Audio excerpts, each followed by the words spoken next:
देवतों को थान माँ बहनों सम्मान,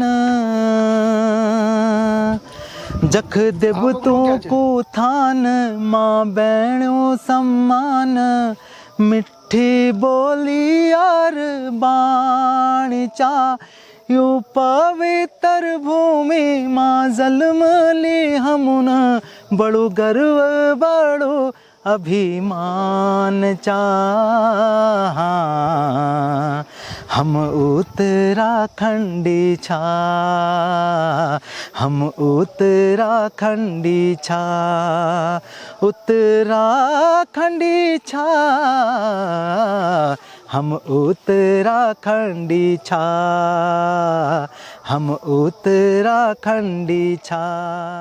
मंदाकिनी और अलकनंदा के क्षेत्र को पूरे पौराणिक मान्यता में सबसे पवित्र स्थान माना गया है।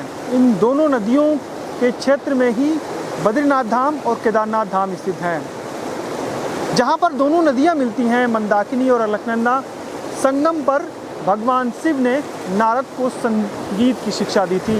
ये पवित्र भूमि है रुद्रप्रयाग धाम की। नमस्कार साथियों, मेरा नाम है संदीप गुसाई और आप हमारे साथ चल रहे हैं तुंगनाथ से तुंगनाथ के ट्रैक पर। ये एक अनोखा ट्रैक है जो जिस क्षेत्र से हम तुंगनाथ की यात्रा आपको कराने जा रहे हैं, जो पूरे भारत में सबसे ऊंचाई पर स्थित शिवालय है, उस रास्ते शायद ही आपने पहले कभी सोचा होगा। गांव की झलकियां दिखाते हुए, जो जंगल के रास्तों से होते हुए आपको हम तुंगनाथ के दर्शन कराएंगे। फिलहाल लीजिए आप संगम का ये मनोरम दृश्य का, जो भक्ति और आस्था इस जगह से जुड़ी हुई है, इसका आनंद लीजिए।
संगम के बाद अब हमारा सफ़र है फलासी गांव। आज फलासी गांव में रात्रि विश्राम करेंगे। वहीं पर है तुंगनाथ मंदिर, इसीलिए इस ट्रैक को नाम दिया गया है तुंगनाथ से तुंगनाथ।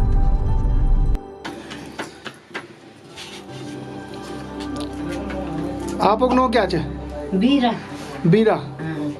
तो गांव तो हम कल सुबह दिखाएंगे आपको फलासी, लेकिन काफ़ी लोग हैं, हम लोग 8 लोग हैं, सबके लिए रोटी बन रही है। चूने रोटी थी, यहाँ में गेहूँ भी मिला है जी?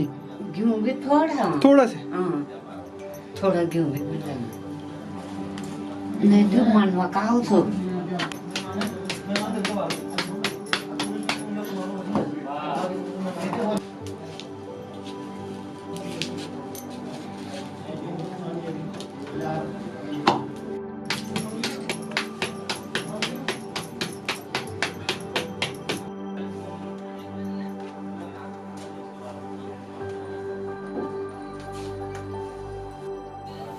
रुद्रप्रयाग संगम से जो फलासी गांव है वो लगभग 25 से 28 किलोमीटर की दूरी पर है।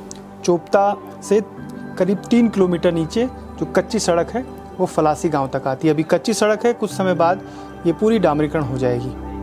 गांव की खूबसूरती, उसका इतिहास और जो प्रसिद्ध यहाँ पर तुंगनाथ मंदिर है जिसे तुंगेश्वर महादेव कहते हैं यहाँ पे, उसकी पूरी जानकारी हम कल देंगे। लेकिन ये जो गांव का सफ़र है, रात के समय हम आए हैं तो जो पूरी ब्यूटी है हम वो आपको दिखा नहीं पाए। अगले यानी कल उसको पूरे विस्तार से आपको उस पूरे गांव और आसपास की सीनिक ब्यूटी के भी दर्शन करेंगे। अगर मौसम साफ होगा तो हिमालय भी चोपता से, जो यहाँ का चोपता है, वहाँ से दिखाएंगे।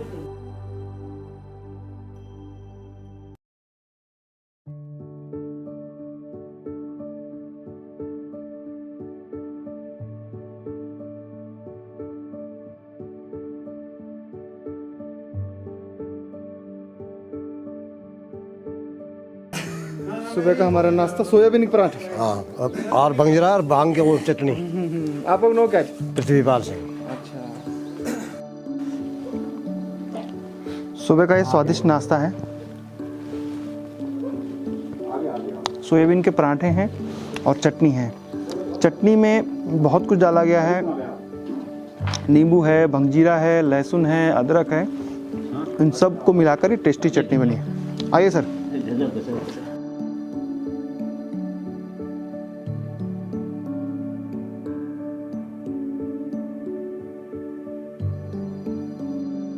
जब हम किसी गांव में किसी होम स्टे में रुकते हैं तो दादी या ताई हमें चूल्हे में बनाकर खाना खिलाती हैं। वो जो प्यार होता है और जिस मिठास की बातें हम चाहते हैं, एक टूरिस्ट चाहता है, वो मिलती है गांव में। तो ताई जी कल 11 बजे जब सब लोग, हम एक बड़ी टीम चल रही है, तो रात को 11 बजे मैं देख रहा था सब लोग खाना खा के जब सो चुके थे तो 11 बजे ताई जी बर्तन साफ कर रही थी। वो देख के एक अलग सी फीलिंग आई थी कि कितना समर्पण है गांव में। जब हम लोग यहाँ पहुंचे बड़ा अच्छा लगा। आप लोग बहुत बहुत धन्यवाद। आप नो क्या चाहिए? वीरा देवी। तो आप लोग बहुत प्यार से घर सब लोग को पूरी बाराती चाहिए, सब उतर खिलाया पर कोई बात नहीं है। अच्छा लगा आप थे? अच्छा लगा, बहुत अच्छा। अब लोग आला, टूरिस्ट आला यख बहुत अच्छा आएंगे हम, ना आला, जरूर आला। आप लोग नो क्या चाहिए? कल्याण सिंह। पर्यटक आने चाहिए, आने चाहिए बिल्कुल। बड़ी खुशी है तो आज से फर्स्ट बार है कि नहीं। यहाँ के परिवेश, नया परिवेश, पुराना परिवेश क्या क्या है अभी घुमाएंगे, दिखाएंगे, है कि पुराना ये है, नया ये है कि नहीं। क्या परिवर्तन हो रहा है, पुराने में फायदा था कि नए में, है कि नहीं। खेती बाड़ी क्या होनी है आप लोगों को? थोड़ा कोदा, हाँ, मनुआ। अच्छा, मंडुआ भी ज्यादा थोड़ा। अच्छा, तो आप नाम क्या बताया? बीरा देवी जी और कल्याण सिंह जी। इनके घर में पूरी टीम जो है तुंगनाथ से, तुंगनाथ के ट्रैक पर जो निकली है वो यहाँ रुकी थी। और गांव वाले काफी उत्साहित हैं, खुश हैं कि पहली बार उनके गांव में टूरिस्ट आ रहे हैं। बहुत भव्य मंदिर है जो हम आगे दिखाने वाले हैं। और इतना रुद्रप्रयाग के जो सबसे खूबसूरत मंदिरों में से एक मंदिर तुंगेश्वर यानी तुंगनाथ का भी मंदिर है। तो अब यहाँ से हम उसी मंदिर के दर्शन आपको कराने जा रहे हैं। बहुत बहुत धन्यवाद आप लोग हैं। आप भी बैठ जाओ। उन्ना पड़ेगा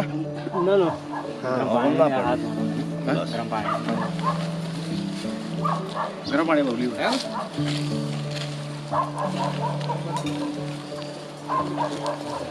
चीकू का पेड़ लग गया।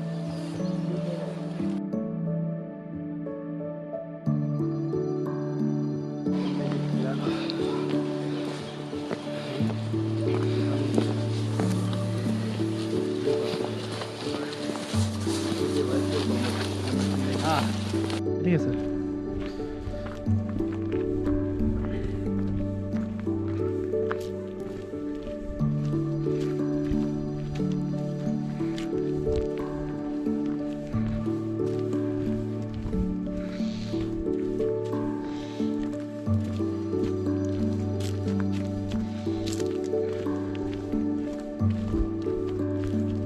इसमें मूलतः तुंगेश्वर भगवान 3-4 जगह हैं तुंगेश्वर के मंदिर, लेकिन इसको फलेश्वर के नाम से यहाँ पर स्थापित किया माना जाता है और इसीलिए इस गांव का नाम भी फलासी पड़ा है। इस मंदिर की मान्यता है यहाँ पुत्र प्राप्ति, संतान प्राप्ति और सर्पदंश। मुख्य तो सर्पदंश का होता है।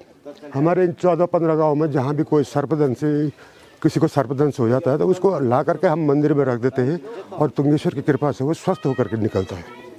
मंदिर काफ़ी पुराना है। ये शंकराचार्य के समय का लगता है, जैसे केदारनाथ और बद्रीनाथ में जो शैली उनकी है वही शैली इस मंदिर की है। ये पहले बताते 365 मंदिर समूह थे यहाँ, लेकिन प्राकृतिक आपदाओं के कारण अब ये मात्र इतने ही समूह रहेंगे यहाँ पे। यहाँ पर एक अलग किस्म से एक मंदिर, सूर्य मंदिर भी यहाँ पर स्थापित है। देखिए, ये ट्रैक नहीं, इसको हम कहेंगे टूरिस्ट सर्किट बोलेंगे इसको। ये शुरू हम इसको करेंगे। देखिए, एक एक्सेस जो हमारी, जो आपने पहला प्रश्न पूछा कि तुंगनाथ तो सीधे जाते हैं, तो एक एक्सेस जो हमारा यात्रा का है, जो यात्रा अभी चल रही है, उसमें हम रुद्रप्रयाग से अगस्त्यमुनि होते हुए, ऊखीमठ होते हुए तुंगनाथ जाते हैं, और या कुंड से हम केदारनाथ की ओर मुड़ते हैं। तो ये एक इलाका जो हमारा जो सबसे बड़ा जनसंख्या का इलाका है, तल्ला नागपुर क्षेत्र जो कहते हैं, जो रुद्रप्रयाग संगम से शुरू होता है। और इस तल्ला नागपुर में संगम से लेकर के दुर्गाधार, फिर उसके बाद ये तुंगनाथ मंदिर है, नारी में तुंगनाथ मंदिर है, आगे कार्तिक स्वामी है, और कार्तिक स्वामी के बाद हमारा मौन खाल होते हुए, काणातोली होते हुए और तुंगनाथ है। तो इस रूट को खोलने के लिए ये हमारा नया एक विचार आया। तो इसको हमने तुंगनाथ टू तुंगनाथ कहा, क्योंकि तुंगनाथ पहले से हमारा बहुत फेमस है, चोपता वाला तुंगनाथ, और इस तुंगनाथ में भी चोपता भी है, तुंगनाथ भी है। तो ये फलासी गांव का तुंगनाथ, तो हमने एक नया थीम दिया है। इस थीम का नाम भले ही तुंगनाथ टू तुंगनाथ हो, लेकिन हम ये चाहते हैं कि हमारे तल्ला नागपुर में भी पर्यटक आएँ, होम स्टे चलें। गवर्नमेंट ने भले ही यहाँ पर लगभग 12 से 15 करोड़ रुपया इस टूरिस्ट सर्किट को डेवलप करने के लिए किया, जिसमें दुर्गाधार में पर्यटन अवस्थापनाएँ बनाई हैं, फलासी के तुंगनाथ मंदिर के पास पर्यटन अवस्थापना बनाई हैं, हमारे कार्तिक स्वामी में बनाई हैं। लेकिन इससे बड़ा दुर्भाग्य क्या होगा कि करोड़ों रुपये खर्च करने के बाद भी आज तक के इस स्थान पर एक भी टूरिस्ट नहीं आया। पहले टूरिस्ट के रूप में आप लोग आ रहे हैं, जो ब्लॉगर्स हैं वो आ रहे हैं। इस सर्किट की जो सबसे बड़ी विविधता यह है कि संगम मतलब नदी के लेवल से लेकर के और हिमालय के उत्तुंग शिखर, तुंगनाथ का मतलब भी उत्तुंग शिखर होता है, तो उस हाइट तक के लोगों को जानने को मिलेगा। और जो कार्तिक स्वामी के बाद जो जंगल शुरू होता है, फ्लोरा, जिसको हम कहेंगे कि जैव विविधता, इतनी अच्छी जैव विविधता, जो जैव विविधता कार्तिक स्वामी से शुरू होकर के और तुंगनाथ, मदमेश्वर और इधर चोपता मंडल गोपेश्वर तक जाती है और इधर हमारे ऊखीमठ तक के जाती है, ऐसी दुनिया में मुझे नहीं लगता है कि एक एरिया में इतनी अच्छी जैव विविधता है। हमारे पास बायोडाइवर्सिटी है, हमारे पास फ्लोरा है, हमारे पास फूना है, हमारे जो जंगली जानवर हैं इस इलाके में आपको बहुत अच्छे जंगली जानवर दिखते हैं। तो मैं ये कहता हूँ कि ये वर्जिन एरिया है और ये अनटच्ड एरिया है, अनछुआ एरिया है। इसको टूरिस्ट हाथों हाथ लेंगे।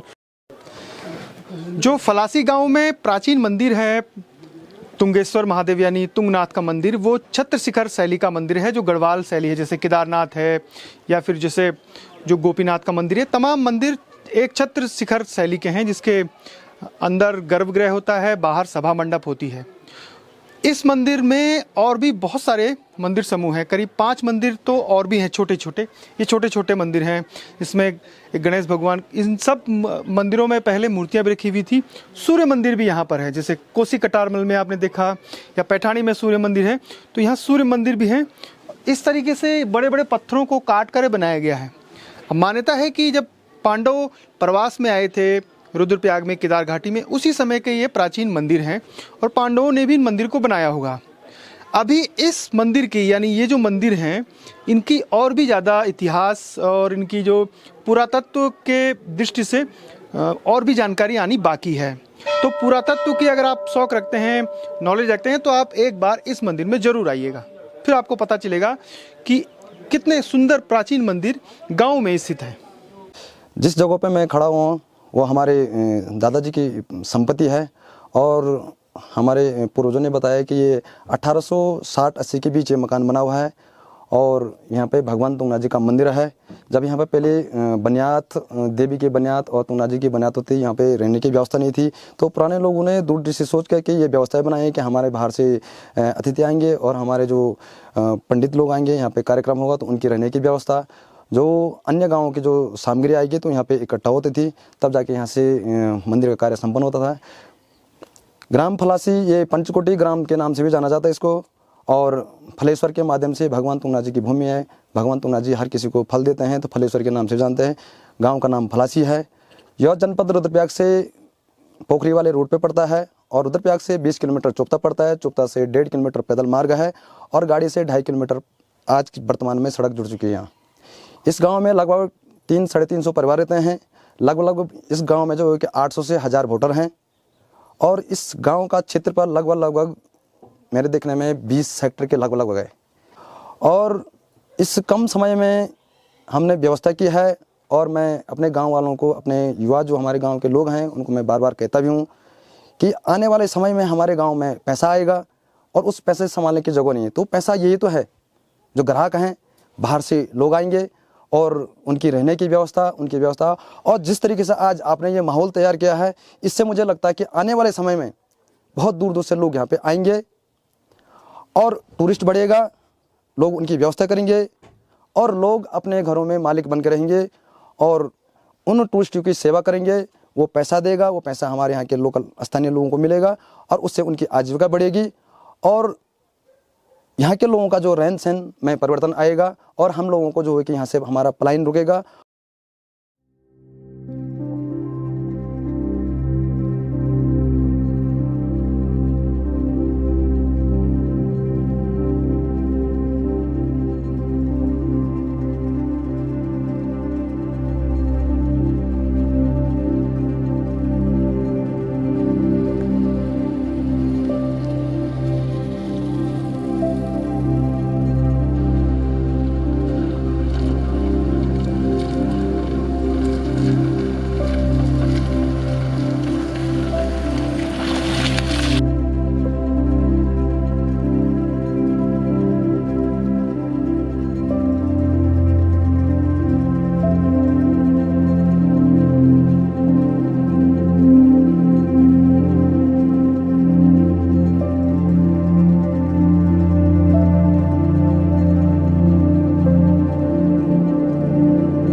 अभी तक की फीलिंग मेरी तुंगनाथ से तुंगनाथ ट्रैक की ये रही कि जो कन्वेंशनल टूरिस्ट स्पॉट्स होते हैं उससे अलग हटकर ये ट्रैकिंग प्रोग्राम है, जिसमें हम रूरल जो टूरिस्ट स्पॉट्स हो सकते हैं, संभावित क्षेत्र हैं जहाँ संभावना है टूरिज़्म की बहुत ज़्यादा और अनएक्सप्लोर्ड एरिया हैं जहाँ पर हम एक्सप्लोर कर सकते हैं इमोशंस को, कल्चर को, यहाँ के लोकल फूड्स को।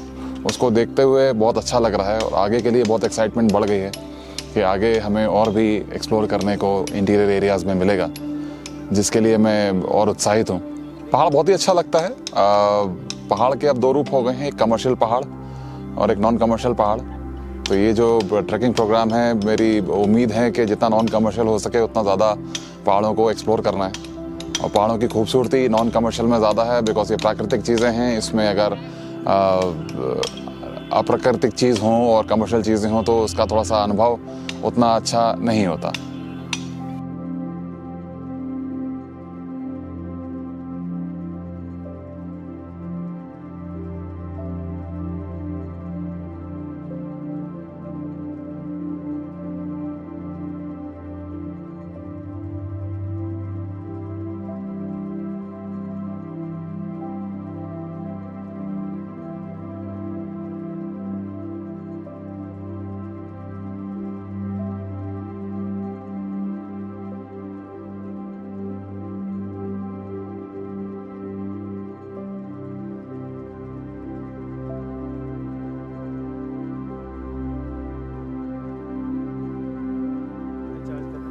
और चार्ज अभी तो जब हैंड ओवर हुआ था उसके हिसाब से तो ये था कि पर्यटन के हिसाब से तो चार्ज तो किसी ने कहा कि इतना होगा, किसी ने कहा इतना, क्योंकि था भी बना भी उसी हिसाब से था।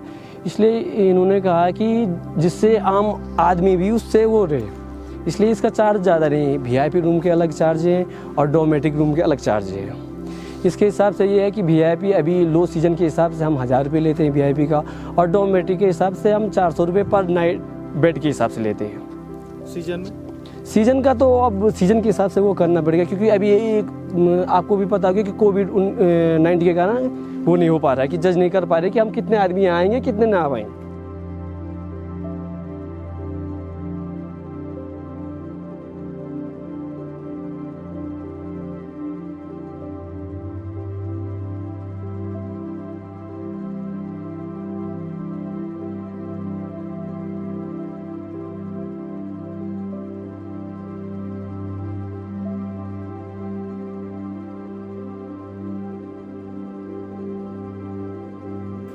माँ दुर्गा देवी के इस मंदिर से हम जो तुंगनाथ से तुंगनाथ का अपना सफ़र है उसका पहला पड़ाव यहाँ पर ख़त्म कर रहे हैं।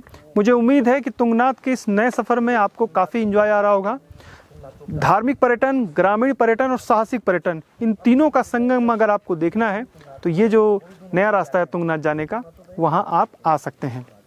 वो हम आगे भी आपको बताएंगे कैसे इसमें साहसिक पर्यटन की भी अपार संभावनाएं हैं। हिमालय की न्याभिन्राम चोटियाँ दुर्गाधार मंदिर से साफ दिखती हैं। उसके बाद जब हम आगे जाते हैं तो उसका और भी बेहतरीन रूप हमें जो कार्तिक स्वामी मंदिर है वहाँ से दिखता है अगर मौसम साफ़ हो। और उसके बाद तो तुंगनाथ से तो हिमालय की पूरी 180 रेंज दिखती है। ये सफ़र आपको कैसा लग रहा है कमेंट करके ज़रूर बताइएगा। और हाँ, डिस्क्रिप्शन ज़रूर देखिएगा ताकि उसमें सारी जानकारी रहती हैं। फिलहाल संदीप गोसाई को इजाज़त दीजिए। जय नंदा, जय हिमाल।